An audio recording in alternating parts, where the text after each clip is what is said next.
They say routine is the silent killer of passion, but I used to think hours was proof of stability. Dinner at 7. Dishes together. Her curling up on the sofa with a blanket while I answered late work emails. Sometimes she'd hum absent-mindedly, off-key, but it felt like home. We had been married 6 years. Friends joked that we were nauseatingly perfect, always appearing at parties, like matching bookends. I believed it too, until the night I found the phone. It was an ordinary Thursday. She said she'd be late. Traffic was insane. I ate leftovers alone and was rinsing plates when her bag tipped over on the chair. Lipstick, receipts, a compact mirror, and something else. A second phone. Not her work phone. Not the cracked iPhone she used daily. Sleek. Charged. No case. My stomach tightened as if the room's oxygen had been replaced by smoke. I shouldn't have looked. But I did. The lock screen lit up. Wednesday, 8 p.m. Can't wait. No name. Just a string of messages archived in a notification preview. Her key rattled in the door. I shoved the phone back, heart slamming like I'd stolen something. She kissed my cheek, asked about dinner, laughed about her commute. I smiled back with a mouth that felt made of glass. That night she fell asleep instantly, her breathing steady. I lay awake staring at the ceiling, hearing the phantom buzz of that phone. Questions formed like cracks in glass. Who? How long? Why the secrecy? At 2 a.m., I slipped out of bed, retrieved the phone, and went into the bathroom. My reflection looked unfamiliar under harsh light. A husband or a detective? It wasn't password protected. My chest burned. The messages were casual at first, flirty jokes, quick check-ins. Then photos. Hotel bars, drinks side by side. A hand, his hand, resting near hers. My vision tunneled. One message stopped me cold. Next Wednesday, same time. Don't forget your excuse. I scrolled further. Weeks. Months. A parallel calendar carved into our marriage, one secret meeting at a time. I sat on the closed toilet lid until dawn. Anger didn't come right away. First came numbness, as though my skin was dipped in ice. Then humiliation, heavy and choking. Finally, rage, sharp and clarifying. By morning, I had a plan, not revenge, not yet, but surveillance. I needed certainty. I needed the full truth before I lit the match. Work was impossible. Charts blurred. Numbers meant nothing. All I saw was her smile at breakfast, practiced and easy. During lunch, I scrolled online for tracking software, cameras, anything. My hand shook as I typed. Rational me whispered, divorce, walk away, don't get dirty. But another voice, darker and louder, hissed, she lied to your face every week. Don't you dare let her slip away clean. I bought a small voice recorder, cash, no questions. That evening, I tucked it into her bag before she left for yoga. My pulse thundered. I imagined her unzipping her mat, laughing with strangers, oblivious to the ticking snake coiled inside. Hours later, while she showered, I retrieved it. My hands almost dropped the device. Voices. Laughter. A man's. A restaurant, glasses clinking, chairs scraping. His voice low. Next week, hotel instead. Her voice. Finally. Finally. The word cracked something inside me. I stood at the kitchen counter, recorder in hand, replaying it until the words lost meaning. Finally. Finally. She emerged from the shower, towel-draped, humming. My wife. My betrayer. Everything okay? She asked. I smiled. Of course. Inside, something shifted. I wasn't just a husband anymore. I was a man waiting for Wednesday, waiting for the moment the trap would close. The message thread on the secret phone did most of the scheduling for me. Lobby bar at 7. I'll get the key. Same name as last time. I stared at the words and realized the worst part wasn't the betrayal. It was the casual tone. This wasn't a mistake. It was a system. I didn't want a scene. I wanted clarity that couldn't be argued with.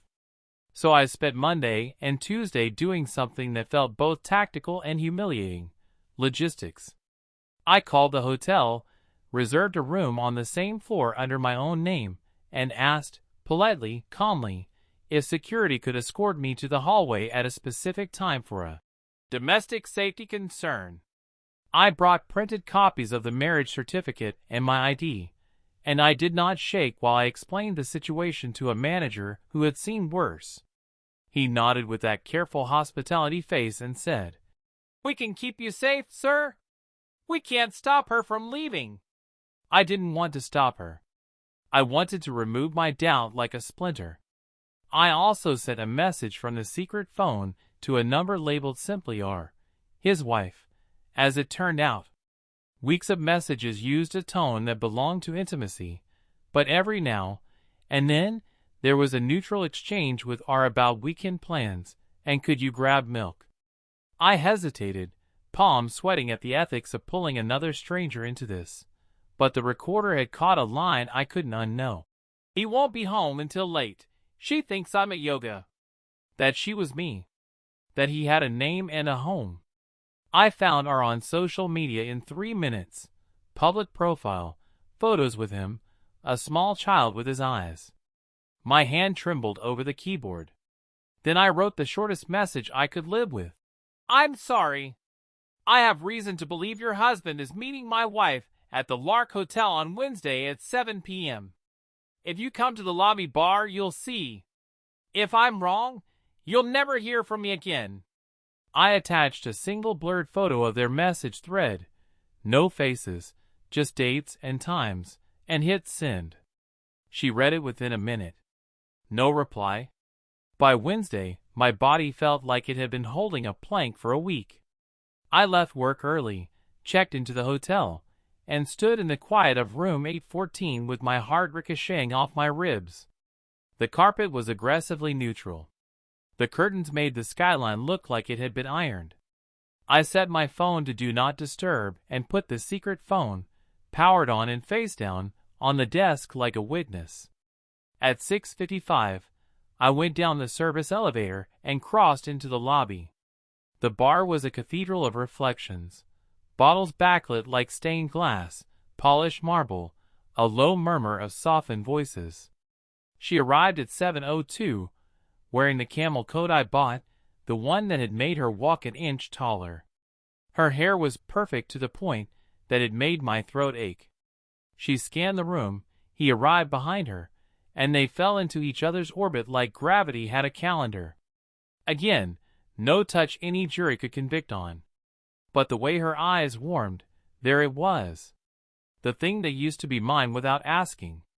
I stood where a tall plant made a discreet country between them and me. I could have walked up and barked the single syllable that would detonate the evening. Instead, I looked right. A woman I recognized from the photos, R, had taken a high table, white-knuckling a water glass, face pale with the terror of someone about to have a truth injected directly into her life. Our eyes met. She didn't blink. I gave the smallest nod. This was not a coalition. It was mutual witnessing. At 7:18, he slid a key card across the bar. At 7:20, they stood. I stepped back into shadow and let them pass, the scent of his cologne like something sprayed over mold. Up the elevator they went. I counted to 60 over and over until I got to 600. Then I approached the front desk. "Now," I said. Security met me by the staff door, a man and a woman, both with the practical kindness of people who talk strangers down from bad ledges. We rode up in silence. My reflection in the brushed metal looked like a stranger rehearsing a sentence. In the hallway, the carpet swallowed sound. We stopped outside room 822, their room. I could hear nothing but the elevator chiming 2 floors away, some other life arriving and leaving right on time. "Knock?" the guard asked softly. "Please," I said. He knocked. There was a rustle, a whispered curse, the chain sliding back. The door opened 2 inches, then 3. Her face appeared first, and for one brief, violent second, I saw all the versions of her layered like transparencies. The one who fell asleep on our sofa mid-documentary, the one who cried at other people's dog videos, the one who lied. The guard held up a hand. "We need to ensure everyone's safe," he said, neutral. "May we step in?" She went very still, then stepped back. He stood a few feet behind, shirt half-buttoned, not even embarrassed, more annoyed at the interruption of his script. When he saw me, his mouth did a little smirk thing it always did at bar trivia when he knew an answer you didn't. "Man," he said, as if this were a dorm prank. "Don't," I replied. The room looked like every room where people behave like they won't have to clean up. 2 glasses, 1 lipstick ring. A jacket spilling a wallet. The bed still made, which would have felt like mercy if not for the key card on the nightstand announcing intent. The female guard moved to stand closer to Lena. The male by me, a geometry designed to make sure words had room to happen without becoming physics. Lena tried first, voice small, already rehearsing a plea. "It's not what it is," I said. Not cruel, just accurate. "You brought a secret phone to a public place and hoped privacy would cover it like a blanket. It didn't." He stepped into the frame he prefers, the reasonable man whose only flaw is passion. "Let's all calm down." "I am calm," I said, and was startled to discover that I was. The rage had burned so hot it had rendered to something denser, like glass. "You can leave. Or you can stay and hear me talk to my wife for exactly 60 seconds. He glanced at security, calculated odds, picked his jacket off the chair like a man accepting a weather report. At the door, he paused, attempting one last side quest. "You could have just called," he said. "I did," I said. "For 6 years." He left. The door closed. The female guard stepped just outside to give us space with a chaperone. The male stayed by the peephole, letting silence take most of the air and leaving me a small, usable amount. I turned to Lena. Up close, I saw the makeup quake at the temples, the micro-tremor in her jaw, the way her hands respected gravity because they'd lost the right to touch anything. She opened her mouth. "No," I said softly. "No speeches. No origin story. Here is the only thing I need to say to the person I promised my life to. I deserved the truth when it was still a choice, not a consequence." She shut her mouth. Tears climbed to her lashes. She said nothing. It was the most honest she'd been in months. I set the secret phone on the dresser between us and slid it toward her like a treaty written in a language neither of us intended to learn. "You left your mirror in my house," I said. "Keep it. It reflects the person you were when I wasn't in the room." She stared at it as if it might bite. "I'm sorry," she whispered, and it was a small, faithful sentence that did not attempt to be more than it could be. "I believe you," I replied. "I also believe I am done." I took my ring off. It left a lighter band of skin like an outline on a map where a country had been. I set it on the dresser too, 2 circles, one cheap as secrets, one expensive as vows. She put a hand to her chest like someone catching a ball they didn't think would come to them. "What do I tell people?" she asked, the saddest question. "The truth," I said. "Sooner than you told me." I nodded to security. The female guard stepped back in and walked me to the door. In the hall, I exhaled a year. The male guard hit the elevator button without looking at me like he knew the gift of not having to hold eye contact with a man who's trying not to remember how to scream. At the lobby, R was still at the high table, glass empty, the kind of stillness that suggests the ground itself has decided to hold you steady. I walked past without stopping. This wasn't a vigil where we swapped rosaries. At the revolving door, her voice, steady, clipped, found me. "Thank you." I didn't turn. I lifted a hand in acknowledgement and stepped into the rain. Outside, the hotel's awning funneled water into a narrow, aggressive sheet. I stepped straight through it. The cold slapped me clean. Back in room 814, I sat on the edge of the bed and stared at the city like it owed me a sentence.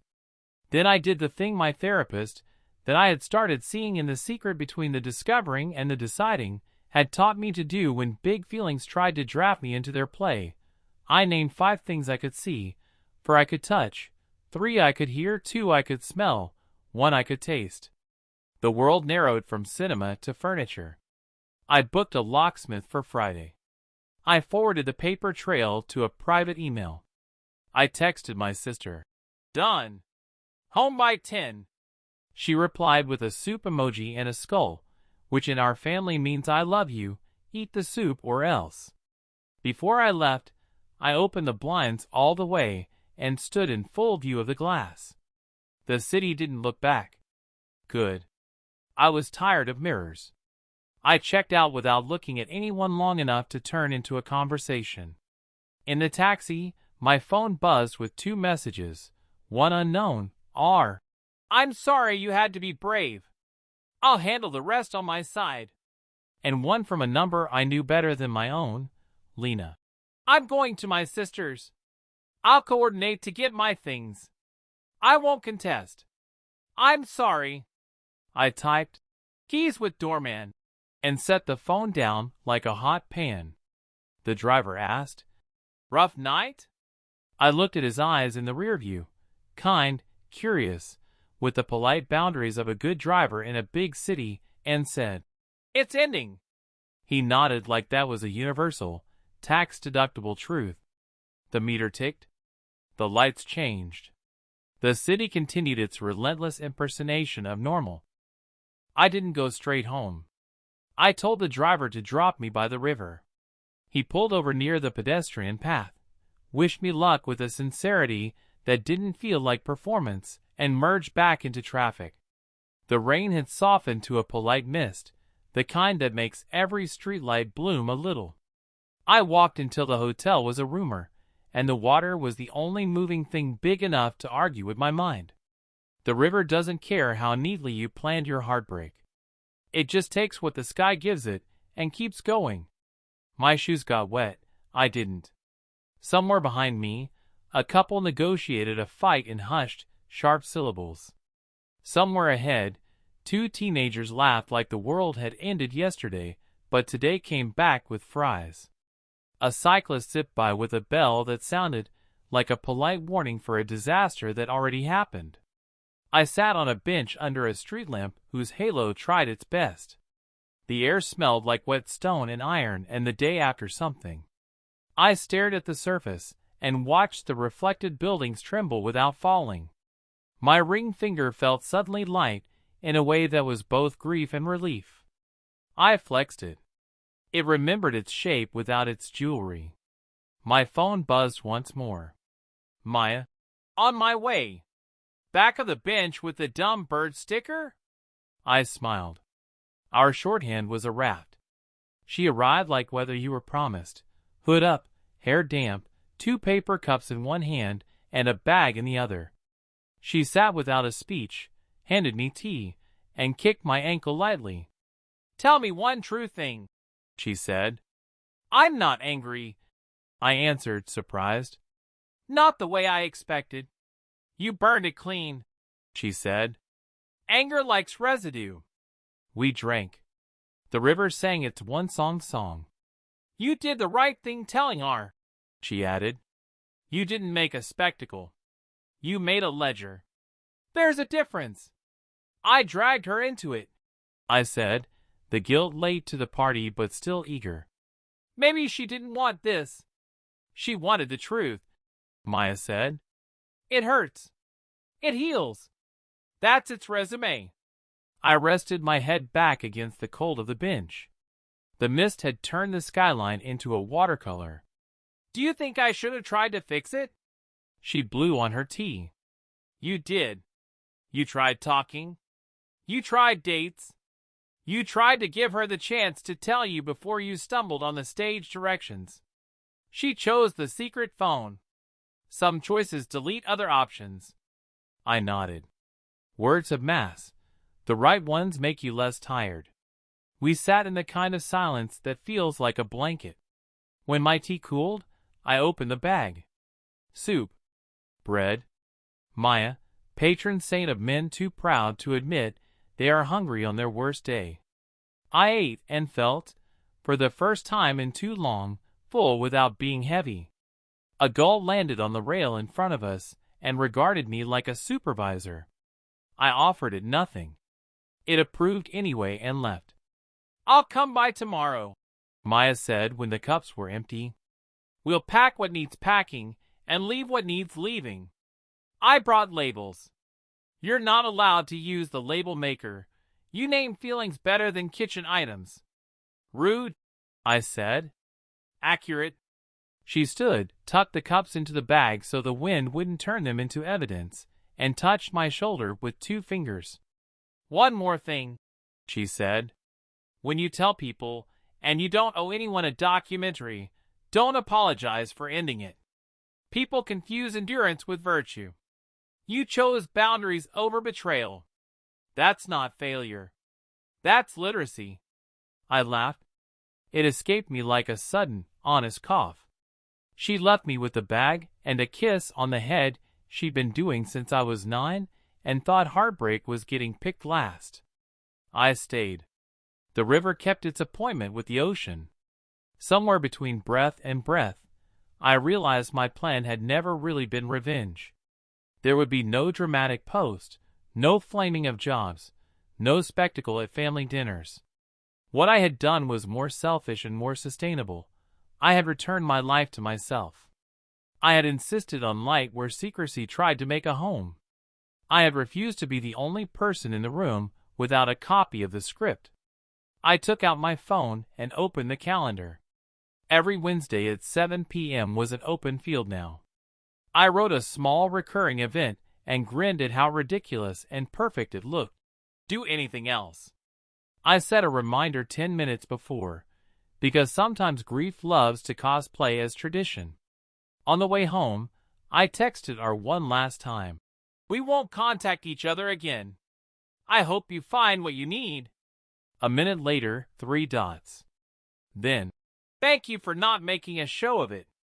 I'll protect my child from the worst of this. Protect yourself too. I typed, I will, and meant it. At my building, the doorman lifted a small bag. She left the keys, he said, and a note. I took both. The note was 3 lines. I'm sorry. I'll arrange pickup through Maya.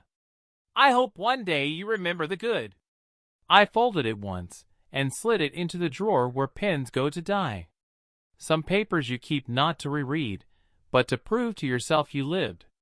Before bed, I placed my ring in a tiny dish by the sink. It looked very official there, like a law passed by a stern committee. I brushed my teeth, turned off the bathroom light, and faced the soft dark of a room that no longer kept secrets I didn't put there. In the morning, the city had the audacity to be beautiful. Sun on wet pavement. Steam rising from vents in little ghostly tendrils. I made coffee in a mug that used to have a matched pair and tasted the relief of not pretending. At my desk, I opened a blank document and wrote the first sentence of whatever comes next. I didn't scream. I learned to speak clearly. Then I added a second. Clarity is a kind of revenge that doesn't rot. I saved the file. Outside, a bus sighed. Somewhere, a hotel room forgot us. The river kept its appointment. My calendar pinged a polite reminder, do anything else. So I did.